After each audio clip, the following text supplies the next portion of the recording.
Hello, today I wanted to talk about dealing with anxiety as an INFP. Anxiety is not fun and it can happen.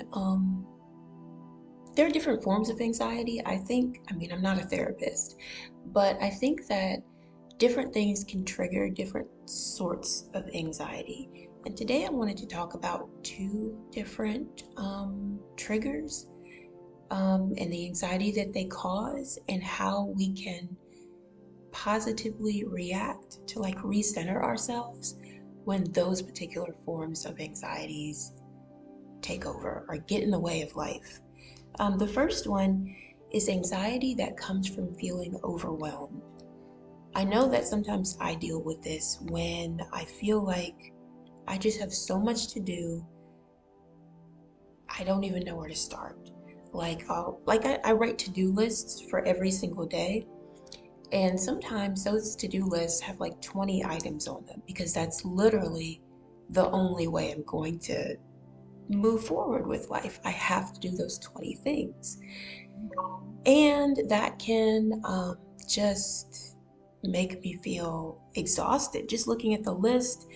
And then, at that point, like it gets hard to breathe. And I end up not doing anything for a little bit because I'm just so overwhelmed by everything that I have to do. So, what can help that form of anxiety? Well, one thing that has helped me in that situation is to learn to think smaller. Because when I'm looking at this really big list of overwhelming things to do, it's like I'm thinking too big, and I need to sort of rein in my perspective. I'll put on some blinders like horses have and think smaller so that I can take baby steps to get where I need to go. And one thing that helps me to think smaller is something that I learned from, it's a technique that I learned from the book The Hunger Games. When Katniss was after she had been like really traumatized, one thing that she did to help herself recenter was she would tell herself, I am Katniss Everdeen. I am from district, whatever district she was from, I can't remember. Um, and then I think another place in the book, she would also look at the things around her, like say, this is my desk, this is a wall, that is a window. And so when I start to feel very overwhelmed by all of the things that I have to do, that's something that I do. I take a beat, I kind of like close my eyes if I'm not in public, and I'll think to myself, I am Paula Jones, I am a writer, I love to write. And then I'll open my eyes, I'll look around, this is my laptop, this is my desk, that is a wall, that is a window. And as silly as that sounds, it actually helps. It helps me to become present in the moment instead of in my head where I'm lost and swimming in all these items on my to-do list. Instead, I'm right here in reality with my window, the wall, the laptop, the fact that I am Paula Jones and I like to write, and I'm able to start working on the first item on my to-do list. So when overwhelming thoughts make your mind think too big, it kind of helps to rein things in and think smaller. Now, the opposite can be true when another form of anxiety takes hold. And this form of anxiety occurs when just like a bad situation or a triggering situation creeps into your day and you're not sure how to deal with it. This happened to me yesterday. I wasn't feeling well yesterday. I'm sure I've mentioned lots of times I have chronic illness, like a lot of them. Um, and yesterday I was working from home, but I was very sick. And this new supervisor that we have is not easy to deal with.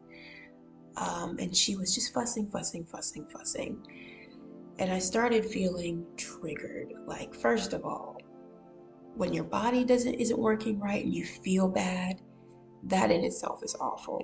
But then when someone who isn't very nice is just kind of belittling you or berating you, that is not fun either.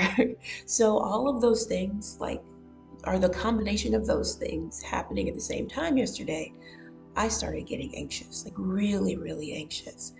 And so I was trying to think, okay, I don't want to fall into some weird anxiety thing right now. I can't let that happen because I need to work.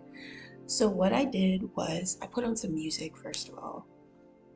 And then secondly, I tried to think bigger, which is the opposite of what we did in the first anxiety relief exercise thingy, but it helped. And here's what I mean.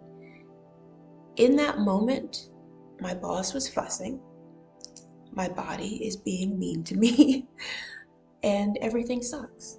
So, what can I do to get out of this moment? I need to think bigger. I need to get in my head and think bigger.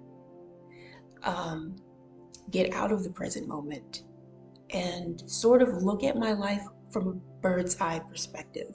And the way I did that was I turned on the music to help. Kind of INFPs were good at just sinking into music, just going. We sort of like ride music like a roller coaster. This is probably because we navigate the world by emotion, and music is like a direct plug into a person's emotions. So if you're an INFP and if you listen to soothing music, you're gonna start to instantly feel at least a little better. So that helped.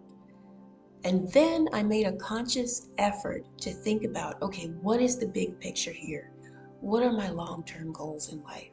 Is my long-term goal to make this particular woman who is my supervisor happy? No. If she doesn't like me, if she looks down on me, if she disrespects me, what does that have to do with my goals as a writer and as a hopefully someday filmmaker? Does it have anything to do with that? No, it might be a nice learning experience, and some of the learning experiences I may be able to incorporate into my writing. So that's actually a good thing that this is happening. That's the way I started thinking.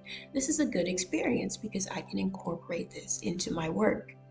So it helped to think bigger, to get out of that moment and think about how I could use the lessons from that moment into my long-term goals. I hope that that made some kind of sense. And if there are other ways that you, as an INFP or another personality type, have learned to deal with anxiety, please share. Also, if I sound weird today, I'm sorry. I'm still not feeling that great today. So, it probably shows. I'm sorry. But thank you for watching, and I hope you have a great day.